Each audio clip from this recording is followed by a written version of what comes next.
Hey yo y'all, welcome to WatchaMania. This is your all-in Texas predictions video. I'm Advid Devin. That's Wyatt Apple. We Hello. gotta throw this together last second, so do bear with us. We're not sure how exactly it's gonna turn out, but we're gonna get this out to you because, quite frankly, this was fun. We did it last time. It's gonna be even more fun to be able to do it alongside someone, and I know this is something that y'all were kind of looking to see more of. So it's going to be something we make sure to have happen and as often as we can. Sorry, I'm kind of waffling here. Yes, like I said, there's no like script or anything here. We're kind of just throwing it together. So yeah, I say we. Well, Was it? welcome to the WatchaMania Control Center. This is Scott Stanford. Oh, no. Does that make me like what's his name? Sam Roberts. Oh yeah, Tim Roberts too. Yeah. That's great. Alrighty, but yes, y'all, we got 11 matches as of the time of this video being made, scheduled for All In. 2 of those are going to be pre-show matches. We might have a third one tacked on there, but obviously it won't be accounted for in this video. So yeah, the first 0-hour match, we're going to have FTR up against the Outrunners in a rematch from their legendary Collision 100 tag match. Just made official on this Thursday edition of Collision. So how do you see this one going, Wyatt? I feel like the Outrunners are due for a big victory. Yes, FTR, they're a big name, but like Outrunners need to start getting some legs under them. Like they're so entertaining. They pop the crowd. Like we need to start getting them some big wins.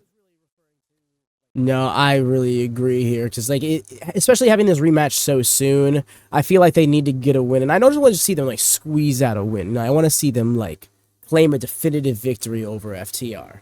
I think that would be huge for the Outrunners. I think that would really put them over the top, and also ties it 1-1 to build to a rubber match. And I don't think that's one they'd have to wait on either, because they do like to keep rubber matches in the chamber. But I think this is one you can burn through, make an extensive feud, possibly like up to like 5 or 6 matches even. Maybe one of those being a 3-way or something, depending on if it squeezes into a title picture. But as it stands right here, especially with it being on the 0 hour, I feel like this is the Outrunners' time. Yeah, I feel like they got to pull the trigger on it because this would be the perfect time. It's a pre-show match, sure, but like I feel like we've gone far enough to where the Outrunners should get a definitive win over FTR at this point. Agreed. So then you heard it here, y'all. We both got our money on Outrunners. So yes, up next, the match that some people may not even be happy is on the card. We got Big Boom AJ teaming up with the Conglomeration, consisting of Hologram, Kyle O'Reilly, and Tomohiro Ishii, the strong openweight champion, up against the Don Callis family, specifically Hechicero, who apparently is officially in this match, according to Wikipedia, Lance Archer, and RPG Vice. Yeah. By logic, I'm like, Big Boom AJ is getting the win, but like, he's won every pre-show match since like he's come into AEW, right? Like, Yep. he can lose in a multi-man tag match, I guess. Yes, At but this can point. Hologram. Yeah, that's true. I see Hologram on this list, and I'm sitting here like, oh man, it's hard to believe he's taking the loss. This shouldn't be this much of a toss-up for a pre-show match, but it kind of is. Right? The thing is, I don't think there's much of a toss-up for it. Is just like AJ, he's the sponsored guy. Hologram, he's the undefeated guy. You know, Right. Well, if it was just a trios match and Hologram wasn't in it, I'd see Ishii's name there, and I'm like, oh, he's probably gonna take the pin or something. You know, yeah, Kyle in that's here. true. Also, my heart now breaks because on the Collision watch along, I was sitting there being like, I hope Kyle O'Reilly's in the casino gauntlet, and then gets confirmed for a pre-show multi-man match. And I guess it's possible he works twice in the same night, but I don't think they're gonna do that. Yeah, unless the match gets to like yeah, 19 people. yeah. No, they gotta win. I assume. I like that. That makes the most sense. I suppose. Agreed. I think that's where we're heading with it.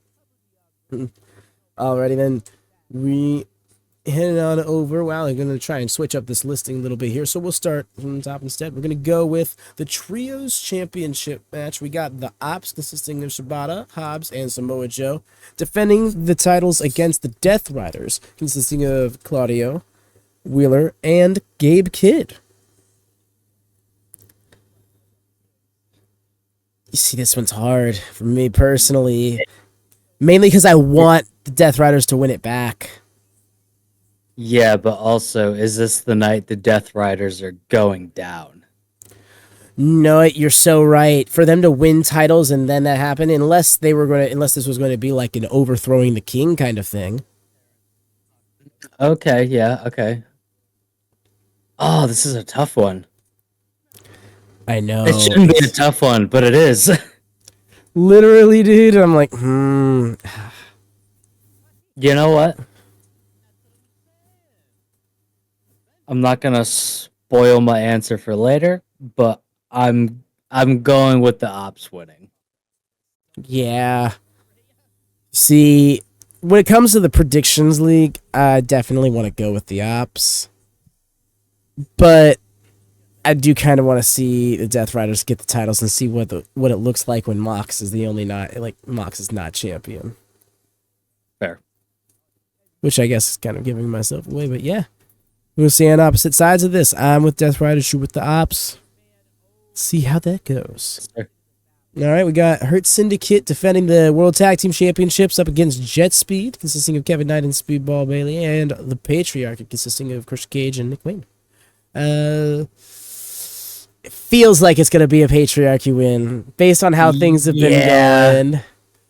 I think they're going to pin one of the members of Jet Speed, I think.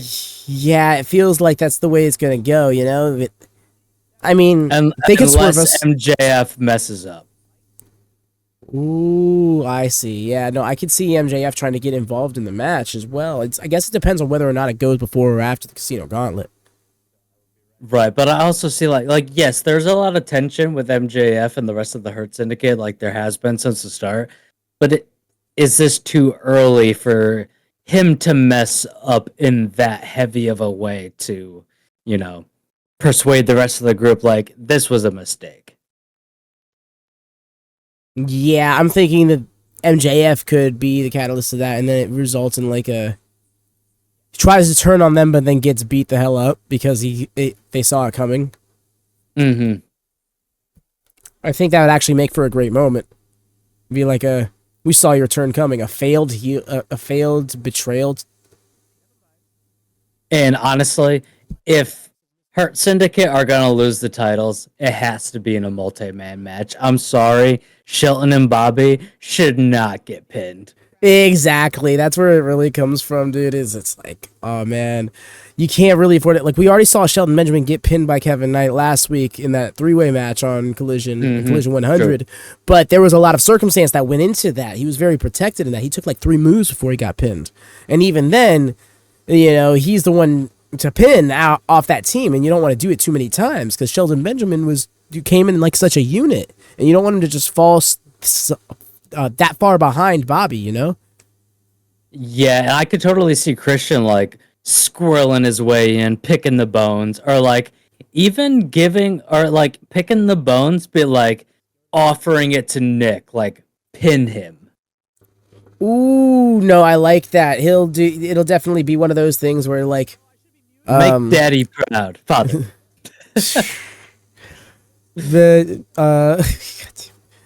Yeah, I can see it. Something like Bobby hits a spear on Kevin, Christian hits a spear on Bobby, and then presents Nick the pin to Kevin, whose ribs were already hurt and got speared by Bobby Lashley. So, yeah. Right. Yeah, let's say patriarchy. I think we're both on the same page there. Ooh. We're more or less on the same page, make it for a very chill predictions video thus far. Alrighty, we got the TNT Championship up next on the line between Adam Cole, baby, and Kyle Fletcher.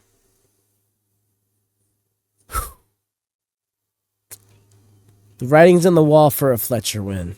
There really is. Yeah, But what if this is I to give Adam a big win on yeah, All In stage that he hasn't been able to have? yeah, that's true, but he's kind of gone cold. Like Paragon's gone cold. Like they keep trying to put him in the main event, like on multiple shows, but it's not clicking. Like I'd rather see Kyle O'Reilly with the title at this point after the Kyle v Kyle match from the other week. Honestly, I can get with that. Kyle, I do kind of want Kyle O'Reilly to be the lead singles competitor in the unit, but that's another conversation for another time for sure. My O'Reilly fandom can wait. But Yeah, yeah, it's hard to convince myself that it's an Adam Cole win. it's kind of a tough one. You know what? To make it different, I'm gonna go with Fletcher. Really, I thought he was the more favorite of the match. Cause yeah, it feels like the writing is on the wall for Kyle Fletcher, especially after seeing what he did to Daniel Garcia. Yeah, like all the character work, the in ring, like all the in ring, like he's gone from another level, like since he cut his hair. Like Yeah. I feel like he needs a singles belt at this point. Oh no, I can't. Yeah, I can't disagree. I think Fletcher is the win. Alrighty, we gonna hop into. I think this is where things are gonna start getting a little bit more interesting, predictions wise, because we got ourselves Swerve Strickland and Will Ospreay versus the Young Bucks. With the EVP titles moniker or whatever you want to call it up for grabs if they lose. Oof. And Ospreay and Strickland losing means they can't challenge for the title for a whole year. For a whole year, right?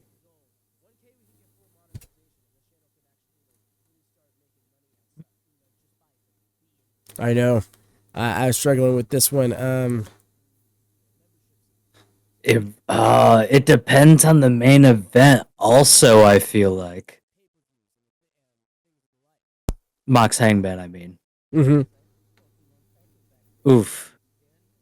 Like, oh man, that's a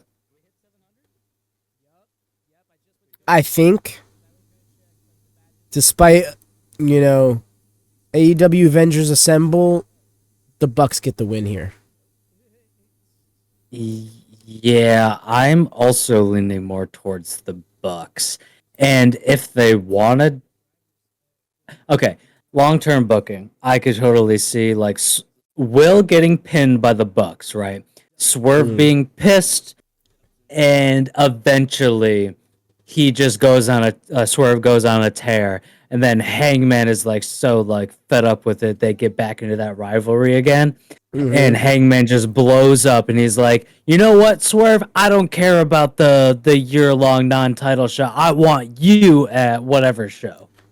Ooh, I see. But you see, I don't know. After that reconciliation segment on Collision, you see, because that's the thing, right? Like, I don't see it going any other direction if Swerve can't challenge for the world title. I think he goes back to Yeah, that dark place, and I feel like that's almost character regression in a way. right, but what does it do for the Bucks to win? Keep their EVP titles. And then now they can Yeah, tuck their but tail and run from the Death Riders, and we can have a program between them as the Death Riders dissolve. yeah, I guess so. Uh, I don't know. I'm talking myself more into the baby faces winning here. The more I think about it. yeah, no, this is actually a lot tougher than I thought it was going to be. Right? Because like it feels like the easy answer for the sake of a more interesting story is the Bucks.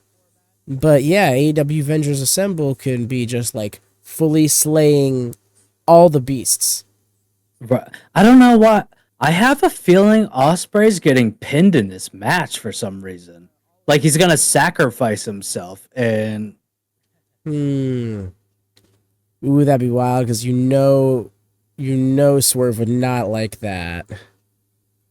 he's already done it once. Mm-hmm. You're Oh right. He took man. that bullet for Swerve with the double super kick, you know? Or does Swerve return the favor and he gets pinned? Oh.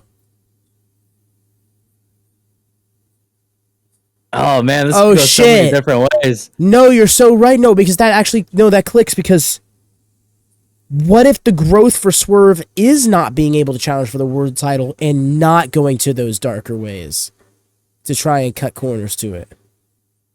Do you think Will goes more towards the dark side if that happens then? Ooh.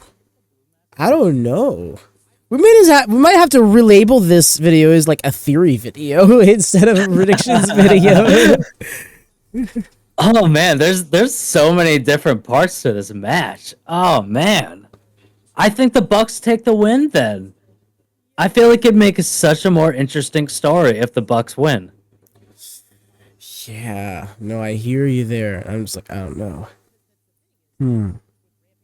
Like a full year is a long time without Swerve or Will, like especially Will, like not getting that title. But if there's some sort of heel involvement or like a hanger win, and he's like, I don't care about that stipulation. I want you for the like in this championship match. Yep. Like they could totally get around that with Hanger's personality. You're so right. I think I don't know. Actually, no, I'm gonna go with my gut, the baby faces. Okay, I'm going Bucks. I think that'd be a great story. Alrighty then, yeah, there you go. There's another opposition between us. Oh. Uh-oh. Okay. I thought my computer just crashed in the middle of recording this video. I would have been like this again. Oh, that would have been terrible. That would have been terrible because we all froze up for a second. I was like, what? Alrighty. But yep, we're still here. And so we're going to move into... I think this one's going to be a little bit easier than the following few. Because we're saving the world title matches for last. So we're going to go into Omega versus Okada. You've said easier. Yep. In comparison to the other two options being the gauntlet matches. What's the win-loss record between the two? Do you know off the top of your head? It's 2 Omega, 1 Okada, 1 draw. Oh, that doesn't help. I know, right? Because you would think that it would be setting it up for an Omega win because it feels like this is an Omega win. But they're going to have Omega go over Okada a third time? Damn. Yep. I love that. Oh, shit, I got to think about it. So, say Okada wins, right? We get it all tied up with the draw. I don't mean to throw it to this part either, but Punk and Cena just did that recently. Yeah, iconic rivalries. I don't think that I think it would be happenstance, though, if I'm honest, because this match has so much gravitas to it in its own world. But Okada's name on the lineage of the unified title, and then they could have a rematch at All Out, and then Kenny wins? Maybe? Oh? I don't know about All Out. I feel like they would hold off till possibly like Wrestle Dynasty. Maybe Wrestle Dynasty? Shit, man. But or is Okada just winning the sake to match the win-loss record? Like, is that too obvious? Well, you see, I don't think it's too obvious because there's so much nuance to the story back and forth even before this Americanized version of the program began. There's a lot of weight to consider. Okada, his foil has been Omega in a way, his greatest rival. So he's stooping to some extreme lows to overcome that. And if he did, especially because of all the damage done to Omega, I feel like Omega's not coming into this match 100%. No, definitely not. But okay, how about this? What if Omega starts taking it too far and Ibushi comes out and he's like, "What are you doing? Like, this isn't you," kind of deal. See, And Okada takes advantage of that. I'm not sure if that exactly happens. I would imagine it'd be more so like after 35 minutes or some shit like that. Don Callis comes in, is like, "Hey, I got the screwdriver," and then Ibushi shows up to neutralize Don Callis. Gets got by the screwdriver, possibly by Okada himself, and that will throw Omega off his game. I don't know, because I'm getting too much into the fantasy booking aspect of it, but I do feel like something along those lines would happen. Because I think back to Forbidden Door 2023, Omega versus Ospreay. 35 minutes of pure banger, and then here comes the screwdriver. Okay, how about this? What if Callis tries to get on Kenny's good side, and Ibushi's like, "No, no, no, don't do it," but Callis is trying to hand him the screwdriver to hit Okada with it as like a ploy, and it like messes with his like, "Oh, good, bad, but like I need to win this," and then Okada kind of takes advantage of that. Yeah. I hear that. We're here as just trying to find ways to convince ourselves Okada can win this match that feels like Omega's win to have, Yeah, that's the thing. I feel like it's not too obvious, but like you expect Omega to be the first unified champion, I feel like. Yeah. I think I'm gonna throw my hat on Okada. You do that. I'm standing by Omega with this one because the more I think about it, they want his lineage on things. They want him to do all the things because he's Kenny Omega. He's the the god of professional wrestling that they are trying to present. So if he does all the things, including slaying his greatest rival, who will even stoop to the greatest of lows to overcome him, and still isn't able to, I think that's a really great story to tell. So yeah. No, it's totally fair. Looky here. We got ourselves a standoff. Pew pew.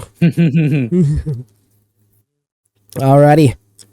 Then we are going to now ramp it up. You know what? Let's is this easy? Toni Storm versus Mercedes Moné. I've been putting my thoughts into this for the last few weeks on stream. I think Toni hands Moné her first loss. I pray for it. I am a big Mercedes fan. I love her work. She's had an excellent run, specifically as the CEO in its entirety, even before the ankle injury. I don't want to see her be a first double champion. It's too early in the TBS title run. I feel like it's really going to make that title secondary, and how do you get it off of her at that point? Right, because there's no one else built up enough at this point to beat Moné other than Toni, I feel like. And I think that loss can have her fall out. Go ahead. No, I was going to say, and we still haven't gotten the Toni Jamie match. Like, yeah, it's been a little bit off of the burner, and Jamie's she's off with an injury at the moment again, right? Yeah. Unfortunately, like I still want to see them. I still want to see that match, but like it doesn't necessarily need to happen at this point. But Moné's got to lose at some point, and if there's gonna be somebody, it's got to be Toni. Big agree, and so and that's what I'm thinking. I think it also solidifies Toni Storm as like the top woman of this company, and that really puts a lot of her on. Because I think back with a much less. much less, I don't want to say toxic, but aggressive undertone to it. This reminds me of Hangman versus Punk. Ooh, And I think the wrong guy won. Good comparison. Because I think that good comparison. If Mercedes wins, I'm going to have the same taste in my mouth as I did when Punk won that title. Because even then, I was still like fully behind Punk. I didn't have like any gripes with him or anything. And I remember when he won, 1, 2, 3, I'm like, this doesn't feel right. Like this feels like somebody twisted the timeline or something. Like what's going on here? It's a glitch in the Matrix.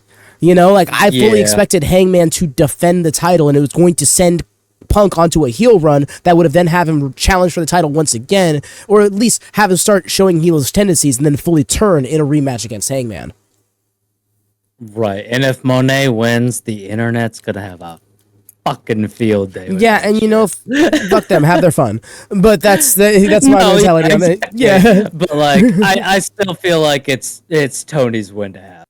Mm-hmm. Agreed. I think we're both on the same page that this has got to be a Tony Storm win, and it feels right, you know. Especially here's the thing: if Mercedes dropped the TBS title to Mina right now, I'd be saying that it was absolutely a Mercedes win, but that wasn't the case. I agree with that. Right. 100%. That was where I remember saying that during that match, like my mind will be made up by the result of this match, you know. So yeah, there we have it, and still women's world champion. Timeless Tony Storm. All right. So now let's get dicey into the women's casino gauntlet match. No, let's start with the men's. Okay. Men's casino gauntlet match. And yes, I'm cheating because I feel like that one's easier to decide on. Fair enough. Do we have rundowns for these matches? So all we know we only know 2 participants in the women's match. We only know 3 participants in the men's match. The 1 and 2, right? Mm-hmm. So for the men's match, we have Mark Briscoe number 1, MJF number 2, and Mystico is announced to be in the lineup for the match somewhere. But that can be anywhere from 3 to 21. Mm-hmm. So yes, there is a chance he is not even seen on the card. Of course, they advertise him, but that's why they don't advertise people for these matches, because theoretically, this is like, imagine advertising 21 people and you only see 12 of them. Well, what? I thought I was going to see Ty Mello out here. What? We didn't even get to see Anna? Oh, but Penelope didn't get a chance yet. Right. Sure. Ooh. I assume we're gonna get the men's gauntlet match before the tag match. What if MJF wins, but also tries to help but doesn't help in the way he wanted to, and that's how the patriarchy wins? But he's got this like world title match, and they're like almost jealous of him, I guess. You see, I'm almost going the opposite direction. Because I think he's going to lose the match, anticipating the Hurt Syndicate to help him, and they don't. And then that's why he's going to not accidentally cost them. I think back to Daniel Garcia versus Will Ospreay for the international title, where MJF turns on Garcia afterwards and left him in a bloody heap. That was Beach Break 2024.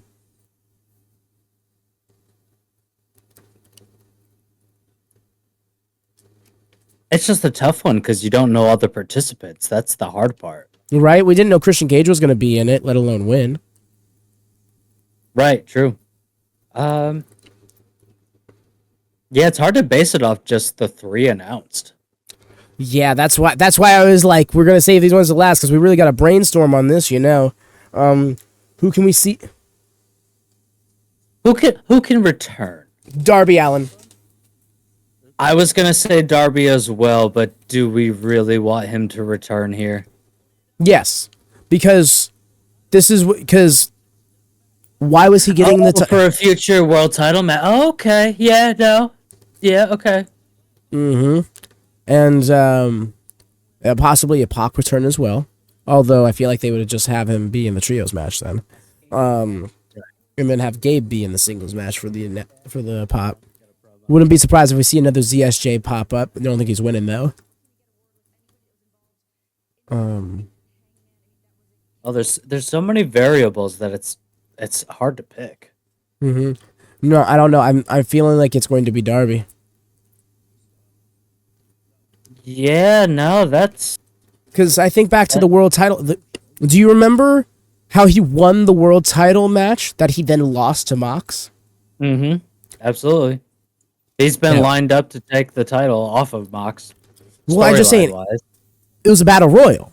He won the Royal Rampage last year to get a title match against at AEW Grand Slam in Ash. And Mox played him because while Danielson was down and out, Bro came out there and was like, hey, instead of challenging for the title, because you can't, how about you defend your title shot against me? It'd be a number one contenders match instead, kind of thing. And then later on that night, Nigel McGuinness issued his challenge to Danielson, and Mox kind of looked like he suckered Darby in. So I can see Darby winning the title. I can see him winning that battle royal. And then, somewhere down the line, not sure if it's Forbidden Door, maybe it's All Out, our fallen king, Mox, struts back in and tries to repeat history against Darby. But Darby defends his title shot against Mox this time. I think you've talked me into Darby taking this. It's just the more I've started thinking down the line, I'm just like, this is an 8-step pattern. Because like, who else do we give that to? To a heel? What heel currently can we really convincingly line up to be a world champion soon that isn't on the All In card already? But what if Hangman wins? What do you do there? And that's what I'm saying with the Darby. Like, that's why I'm saying to counter the Darby point. Who do you set up to face Hangman? I want to say, like, as a heel, if not Darby. So you need to find a heel who's like ready to be a convincing world champion. Okay, how about this? Depending on how the card lines up, say Swerve will Bucks open, right? Swerve will lose. Swerve comes out in the Casino Gauntlet. Oh. Wins it, and that's his way to face Hangman. The only way I could see that happening is if, like, he outright takes out somebody or something like that and tries to take their spot. Fair. I mean, I might be thinking too far into it, but that is a way to get around the, you can't challenge, but if you win this match, like... It's a guarantee. It says guaranteed world title shot. Right. And then Will Ospreay is left with the consequences of his actions. Or... Oh, man. Why did I come up with that? Ooh, this one's so rough. And I said this was going to be the easier one.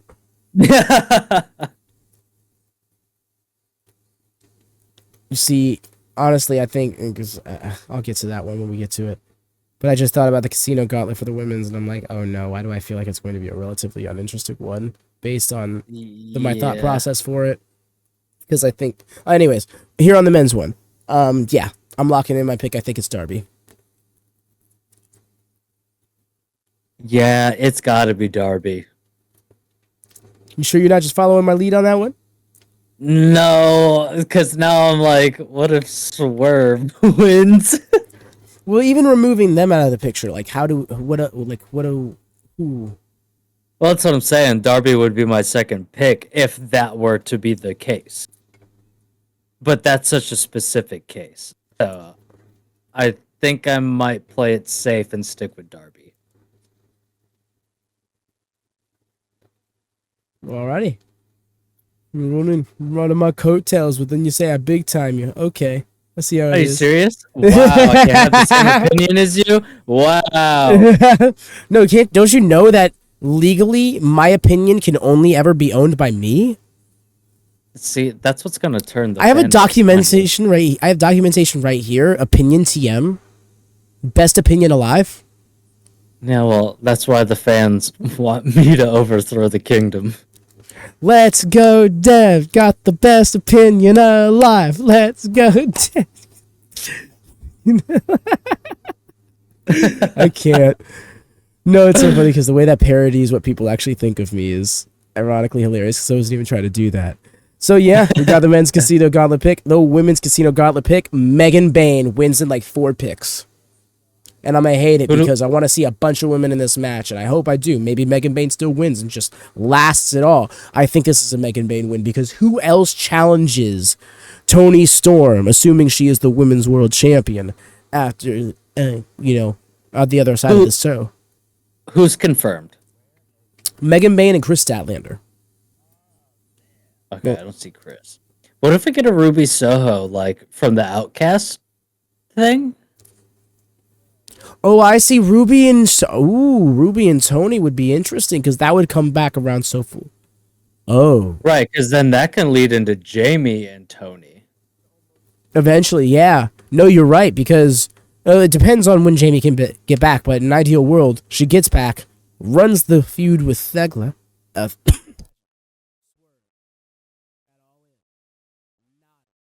Terribly sorry. Did not save it in time. Runs the feud with Tekla, and still sick, y'all. Sorry. But yeah, runs the feud with Tekla, overcomes that, and then comes right back around to Toni after the Ruby Soho stuff. And Jamie can be like, seeing you guys dance down memory lane reminded me how I fell off the horse to begin with. And that was because you shot its leg out. Or should I say shoulder? And go right back to that, and then it'd be like, I don't care if you're a different person now. You're still the same woman who put me on the shelf and took my title from me. Right. And as far as we can see, Soraya's out the door, right? Oh, she's gone. Yeah, she's been gone for months.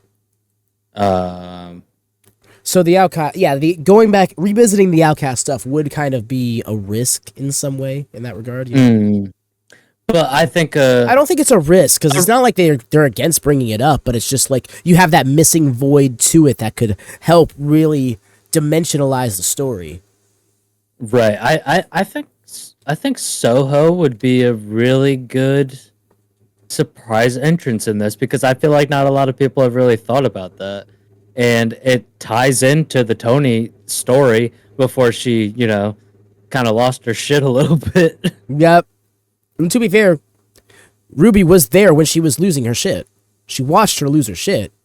In fact, with a foreshadowing line of Timeless Toni Storm came from Ruby Soho being like, and Tony's out in the parking lot half naked screaming at birds throwing shoes or something. Oh, man. I mean, Megan is a great shout. But no, I get how unbelievable it could be, when you're trying to have a big match and stuff. But she could also just run the gauntlet. I mean, Megan's got plenty of time to get to that spot, but I feel like we gotta get back to this, origin story of Toni in a way. Mm-hmm. If you're gonna still have Toni as champion, you gotta keep finding interesting stories to tell with her as champion. She's a 4-time champion in the midst of the run, and if it's gonna continue, then you need something to really feed into that more than just this is gonna be a fun match or two. Right, and Toni's whole thing is she's gone cuckoo a little bit into this character. Yeah. What if her past coming back to haunt her starts to crack her back into original Toni? Yep. Yeah. Okay, I'm going Soho. I've convinced myself. Man. I'm gonna stand my ground with Megan Bayne. That's a fun idea, and I'll be so here for it if it happens. And I don't know if my predictions league answers are gonna match my predictions here. That's a little fun bonus we have here. Exactly, that's a little fun here because that it doesn't apply the same way because it's different logic going into each thing. We're just kind of following our hearts here. The predictions league is a follow your head situation. Mm-hmm. No, totally. I'll look at the betting odds the day before. You see, not illegal but cheap, underhanded but not illegal. Yeah, better than somebody who uses chat GT. Yeah, that one, the thing. GPT. Yes. Ugh. Hey, I'm sorry, my tongue twists every single time I have to refer to AI. So yeah, we got. I mean, like modern AI, not like the AI that's existed for decades. That whatever. So AI yeah, fucks. right, stuff like that, or like video game AI for like CPUs and stuff like that. That kind of stuff has been around. But I mean, the more intricate things that use ridiculous amounts of Earth resources to happen. We get enough of geopolitics. Sorry, didn't mean to get all into that. We gonna. So yeah, Megan Bain, Ruby Soho, once Hmm. again standing across, and now we get into the finale here. Ironically, probably should have just gone with this sooner, because we both kind of indicated our answer here. And I'm thinking it's Hangman. One way or another, we're looking at a post Hangman, a post Death Riders world. What if Mox wins? Where does that go?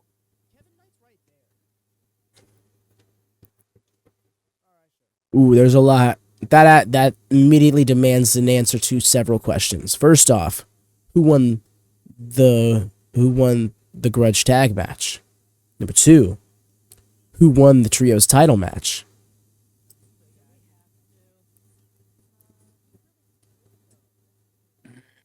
This is difficult.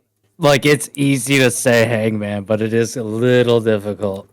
Also, if Darby wins the gauntlet, like, does he That get does his win. revenge on Mox? Oh my god. What if Darby wins it, uses it to join the match, and effectively just makes it a 2-on-1? Can, can we do that? Is that like, It's a can you just, guaranteed world title shot anytime. We have not seen it yet be used to join a match, but it's a is guaranteed that a world title part of shot. the Wait, no, stipulation? never mind. Whatever you want? No, because when Christian Cage used it a few months back, didn't it restart the match as a different match?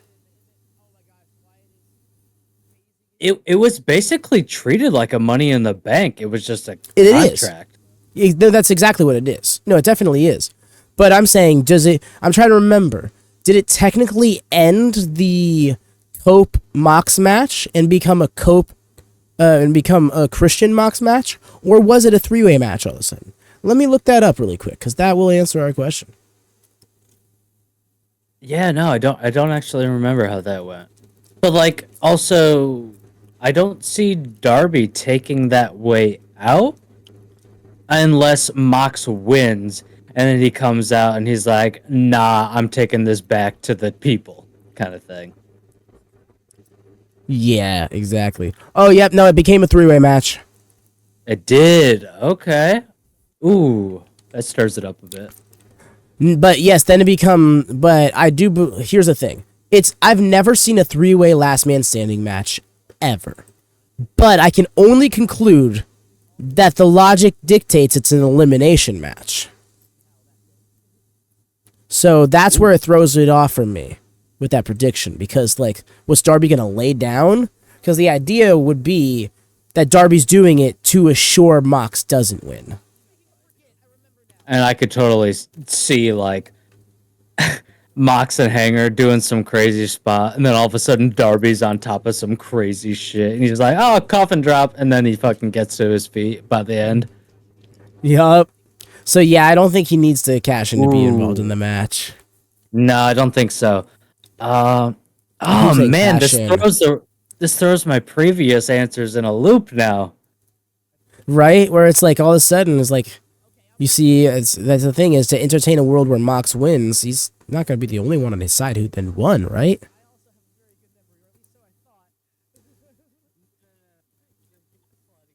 Oh, now I'm stumped. Hmm. You see, I'm feeling more and more convinced, but I'm staying by Hangman anyways. I'm manifesting this. There's so much riding on this symbolically. My heart wants Hangman as well. It really does. But like Mox's promos recently, like you're not ready for this weight kind of thing. Like totally see the cowboy getting in his own head type deal. But yet again, like, what's left to do? Right. Like if there's a time to put the belt on Hangman, it's now. And I think it will get to his head more quick than he wants it to. And it might kind of put him down the drain. And No, maybe he very much turns into so. like almost more heel, but like anti-hero. And then Darby's like, dude, what are you doing? Like, this has got to stop, and you're getting too far into yourself. You're losing sight of the bigger picture of saving AEW from the Death Riders, which you did, but now I'm here to make it about AEW. Oh, okay. Hmm. I dig that. Okay, I got Hangman. I Yeah. convinced myself again. Yeah, we came back around. At least it wasn't just, Hangman, thanks for coming. But yeah, with that being said, that was our All in Texas predictions, y'all. Please do drop a thumbs up if you could be so kind. Do subscribe if you enjoyed the vibes. I know this was a much longer one than anticipated, but with two people, there was a lot more to deliberate, and it was honestly kind of fun to really run through the theories in our heads. So I'm glad that we did it how we did it. I'm glad we made this happen. If you don't see any of the projections and all that stuff, sorry, needed to make this happen last second, so better than nothing kind of thing. No, this was a lot of fun. This went deeper than I thought it was going to. So for real, was this is like a full podcast. All right. Alrighty, y'all, but yes, thank you so much. Do tune into the Supercard of Honor Watch Along Friday, 7 p.m. Eastern, 4 p.m. Pacific, 12 a.m. BST, and then the following day, less than 24 hours later, at 1 p.m. Eastern, 10 a.m. Pacific, 6 p.m. BST, to jump straight in to the show of shows itself. All in. We hope to see y'all there. Wyatt will be joining us for both at one point or another, but he will be there. Might be a little bit late on the All In show, but I will be there. We gonna make it happen. But yes, y'all. Do comment. Let us know what your predictions might be. Tell us what you agree with, what you disagree with. Maybe throw some of your theories in there as well. Honestly, we'd love to hear you because that's really that's kind of was the more fun part of this. Really, is theorizing on some. No, things. for real. Yeah, absolutely. Share your thoughts and let us know if we're wrong or if you agree. Yep, you'll catch us in the comments responding.